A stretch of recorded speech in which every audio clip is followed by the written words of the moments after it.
Welcome Audit fans. This week I'm trying a new set in my kitchen and I've got a special guest here with me. Audit Senior wanted to pop in and be on the video this week before he goes to school. Last week it was pretty quiet on the news front, but this week it is jam-packed. So let's get into it.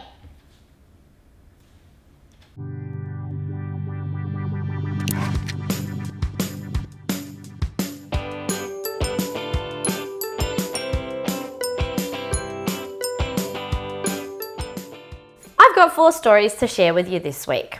First up is a continuation of the Listeria story here in Australia.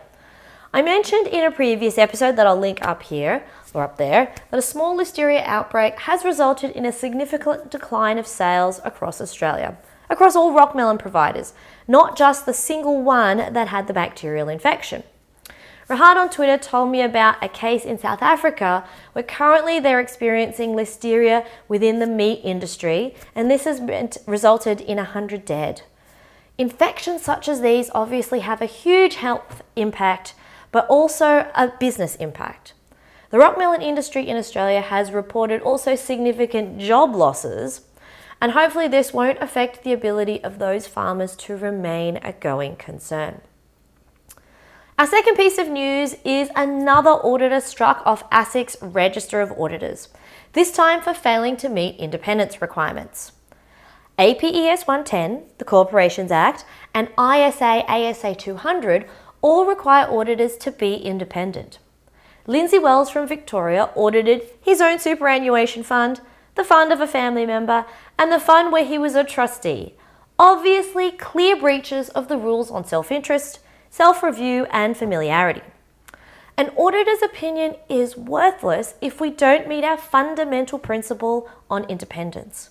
We can't be objective and our opinion doesn't hold weight without it. Our third story is business risk. Now, business risks are those factors that may affect a company achieving their goals. Risks can come from a company's own business practices, the industry, or even something in the general economy. Risks can also arise from changes in government legislation, and that is exactly what's going to potentially happen in Western Australia. The state government is considering changing their liquor laws, preventing the opening of a new retail liquor outlet if one is already close by in an existing suburb. This would affect the ability of retailers like Coles and Woolworths to expand their operations into areas where there are smaller retailers operating. The government claims that the impetus behind the proposed law is to actually reduce the harmful effects of alcohol consumption on our community, while Woolworths in the news is counterclaiming that the proposition is anti-competitive. Our final story this week is the sad shutdown of Toys R Us. The US parent company has filed for bankruptcy protection before in 2017, but this week announced that all US stores are closing and everything is for sale. I have fond memories of visiting the huge Toys R Us store in Times Square in New York City, and also at FAO Schwartz on Fifth Avenue to step on that huge floor piano made famous by Tom Hanks in the movie Big.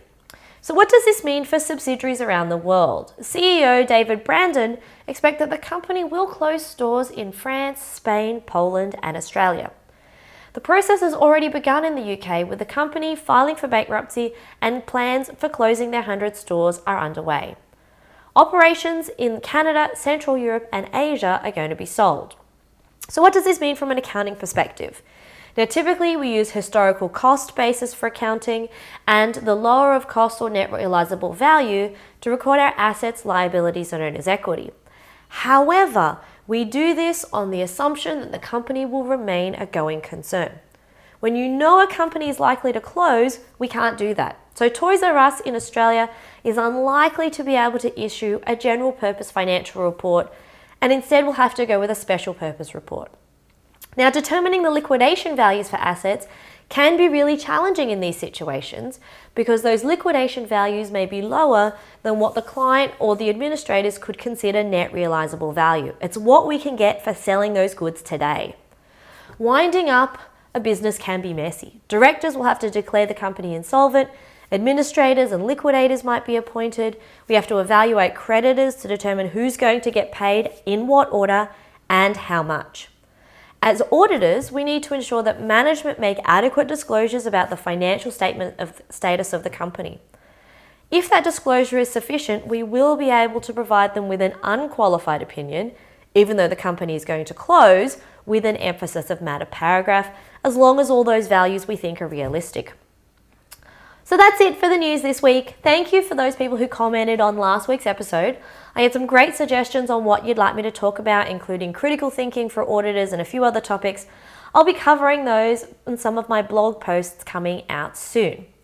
Happy audit trails, and I will catch you all next time. Bye.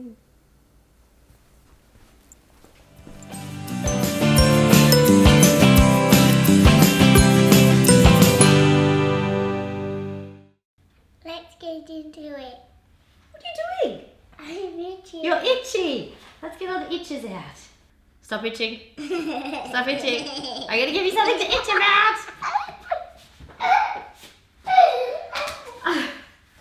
One more thing I forgot. Tell me what you think about my new kitchen setup.